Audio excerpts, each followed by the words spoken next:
ఇశ్రాయేలీయులు ఆచరించే పస్కా సెదర్ ప్లేట్లో ఒకదాని గురించి చెప్పాలని నాకు ఆసక్తిగా ఉన్నది. అదే కార్పాస్. పార్స్లీ అనే మొక్క యొక్క ఆకును కార్పాస్గా వాడి ఒక కప్పులో ఉప్పు నీటిని తీసుకుని అందులో ఈ ఆకులను ముంచి వాటిని తింటారు.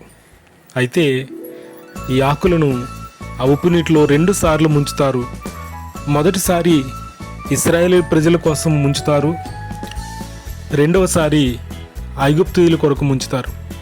మొదటిసారి ముంచేటప్పుడు ఇశ్రాయేలీయులు ఐగుప్తు దేశంలో పడిన బాధలకు, వారు కార్చిన కన్నీళ్లకు సాదృశ్యముగా ఆ ఉప్పు నీటిని సాదృశ్యముగా ఎంచుతారు.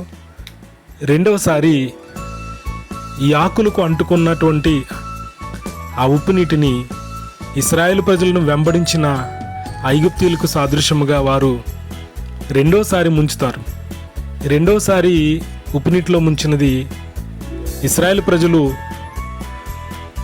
ఎర్ర సముద్రమును దాటుతున్నప్పుడు వారిని వెంబడించినటువంటి ఐగుప్తీయులకు సాదృశ్యముగా భావిస్తారు.